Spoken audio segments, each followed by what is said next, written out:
시간 없습니다. 자, 바로 시작합니다. 세상 살면서 배우자가 있다면 타인과의 예의보다 더 중요한 것이 부부간의 예의일 것입니다. 그러나 가족이라는 울타리 안에 있다 보니 내 그물 안에 들어온 사람이라는 생각에 소중함을 망각한 채 서로 함부로 대하는 부부들이 많은 것이 현실입니다. 여기에서 잊지 말아야 할 것은 평소에 각자 배우자에게 했던 행동들이 그대로 쌓여 나이 들어가면서 본인에게 날카로운 부메랑으로 다시 돌아온다는 것입니다.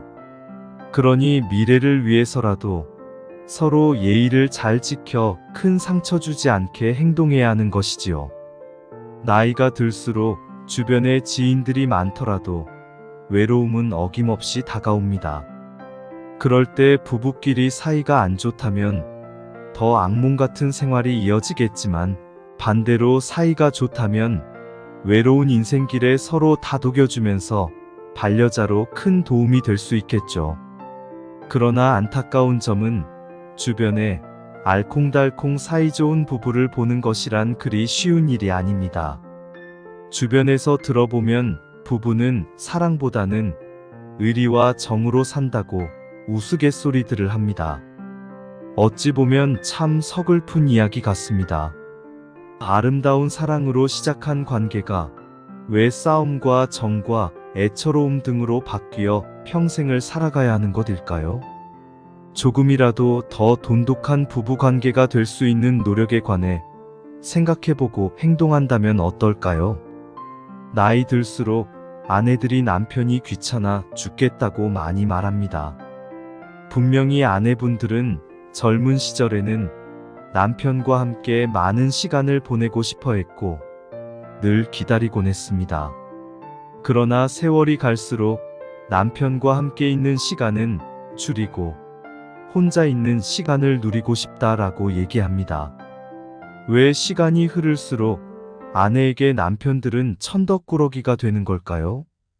경제생활에서 은퇴를 한 남편들은 굳이 갈 곳도 없어지고 딱히 할 일도 없어 집에 머물게 되는데요. 그러면 비교적 오랜 시간 자유롭게 살아온 아내들이 하루 세끼 밥을 꼬박 챙겨줘야 하고 일일이 뒤치다꺼리 해줄 일이 많아지다 보니 귀찮게 느껴진다고 합니다.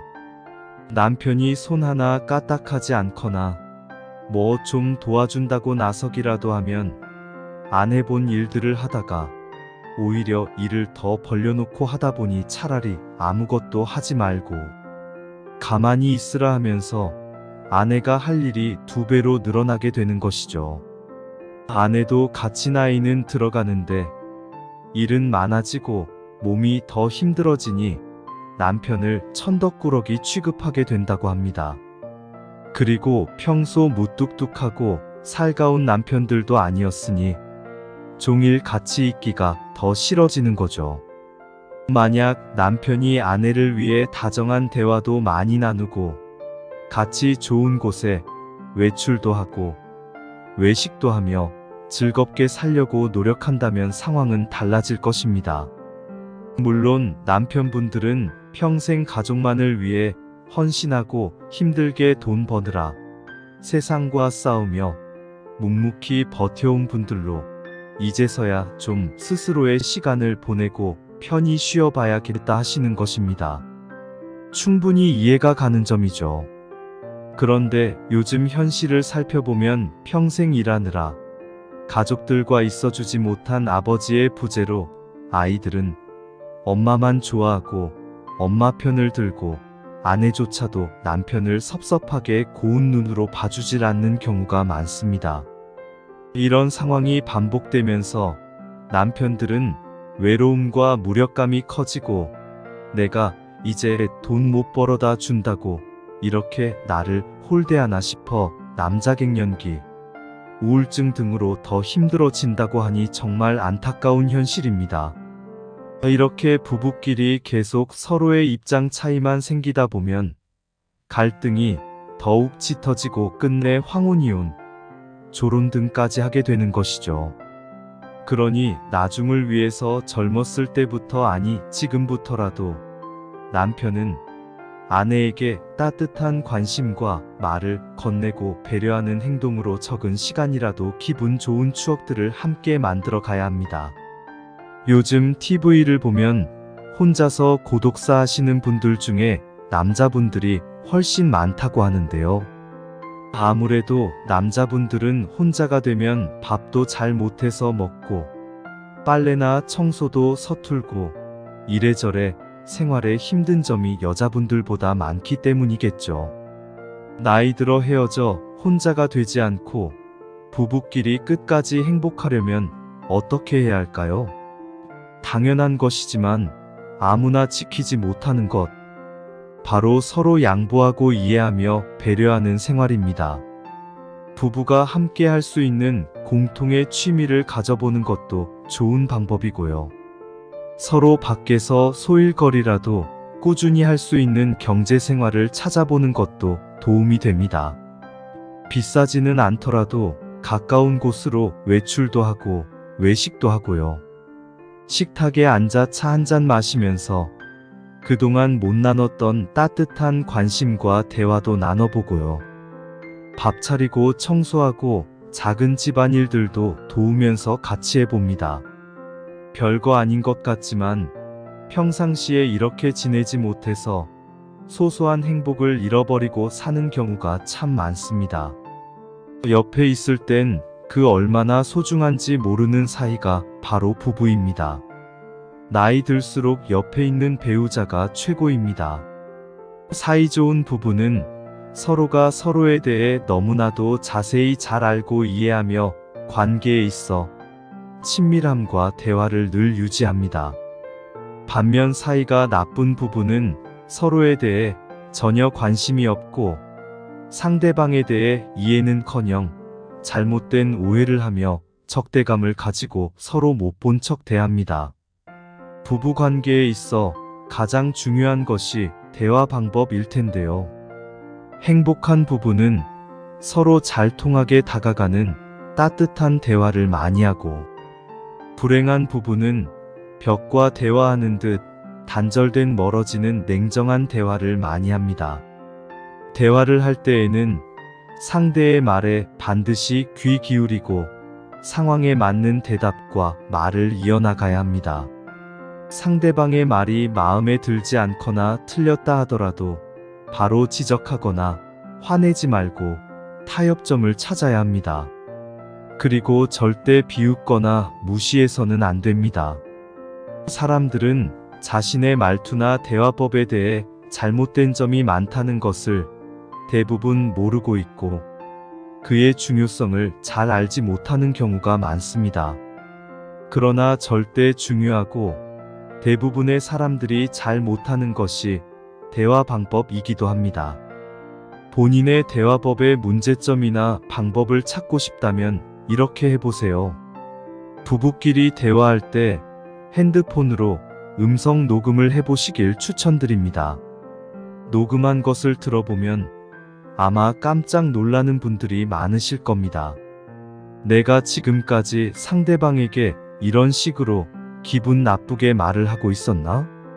새삼 깨닫게 될 것입니다. 저도 그랬던 경험이 있습니다. 그리고 바로 대화의 잘못된 점을 많이 고칠 수 있었습니다. 부부란 서로 다른 환경에서 자라나 성격도 다르고 생각도 다르고 상반된 경우가 많을 것입니다. 그래서 서로 맞춰가면서 살아야 큰 갈등이 생기지 않는 것이죠. 살아가면서 어쩔 수 없이 다툼이 발생했을 때는 어떻게 해야 하나요? 서로 할 말 못할 말 구분 없이 마구 던지며 마치 원수에게 칼을 휘두르듯이 하지 말고 서로에게 큰 상처는 주지 않도록 주의하며 예의를 차려 화를 내는 것에 초점을 두기보다 문제를 해결하려는 방향으로 대화해야 합니다. 이혼에 이르지 않는 행복한 결혼 생활을 위해서는 절대 이런 행동을 해서는 안 됩니다. 너는 어떻게 생겨먹었길래 그 모양이냐? 하며 씻을 수 없는 큰 상처를 주는 비난 섞인 말과 행동은 하지 마세요. 지도 똑같으면서 왜 매일 남 탓만 하고 사냐? 하는 변명과 똑같이 방패막이로 쓰는 말과 행동을 하지 마세요. 남 말하지 말고 너나 잘하세요 하는 상대를 무시하고 비웃는 말과 행동을 하지 마세요. 그리고 가장 나쁜 좋지 않은 행동은 바로 상대방을 투명인간 취급하는 것입니다. 옆에 있어도 쳐다도 보지 않고 말을 걸어도 대답하지 않으며 대화를 하게 되더라도 중간에 딱 잘라 말을 끊어버리고 듣지 않는 등 투명인간처럼 없는 사람으로 대하는 말과 행동을 절대 해서는 안 됩니다. 결혼 생활에 이런 상황들이 반복되고 있다면 끝까지 함께 사는 것이 서로에게 큰 고통이 될 것이고 결국 끝까지 가지 못하고 파경을 맞게 되는 것입니다. 처음에는 사랑해서 행복하게 시작한 결혼 생활이니만큼 서로에 대한 최소한의 예의와 절대 해서는 안 되는 말과 행동쯤은 꼭 가려서 해야 하는 것이죠. 반면 나이 들수록 더 행복하게 살아가는 부부들을 보면 이런 특징들이 있습니다. 서로에 대해 잘 파악하고 있고 그로 인해 상대방이 원하는 일들에 대해 이해하고 존중하여 응원하며 그것을 이룰 수 있도록 도와주는 것입니다. 매일 꼭 한 번씩이라도 서로에 대한 따뜻한 관심과 사랑을 대화나 행동으로 표현하는 것입니다. 평소에 이런 생활을 습관화해두면 서로 다툼이 생겼을 때도 크게 싸움이 나지 않고 서로에 대한 고마움을 알기 때문에 어떤 위기라도 잘 넘겨낼 수 있는 끈끈한 힘이 저절로 생겨나게 됩니다. 그리고 세상 모든 이치는 다 똑같습니다. 남에게 바라지 말고 그 바라는 것을 내가 먼저 베풀어 주어라. 여기에서 이 말 뜻은 무엇인가요? 배우자에게 사랑받기만을 바라고 원하기 때문에 그 기대만큼의 사랑이 나에게 오지 않으면 큰 상처를 받고 외로움과 미움이 생겨납니다. 상대방에게 구애하지 말고 내가 먼저 바라는 만큼 사랑해주며 베풀어 주세요. 그러다 보면 어느새 근심 걱정과 외로움보다 사랑이 가득한 인생길을 사시게 될 것입니다. 인생 친구님, 오늘부터 소중한 부부끼리 남은 시간을 후회하지 않도록 사랑의 실천을 해나가셔서 행복한 결혼생활 이뤄나가시길 바랍니다. 오늘의 영상이 도움이 되셨다면 멤버십 회원가입, 슈퍼땡스, 구독, 좋아요, 댓글, 공유, 채널 운영에 큰 힘이 됩니다. 좋은 의견을 댓글에 소통하시고 오늘도 행복하시길 바랍니다.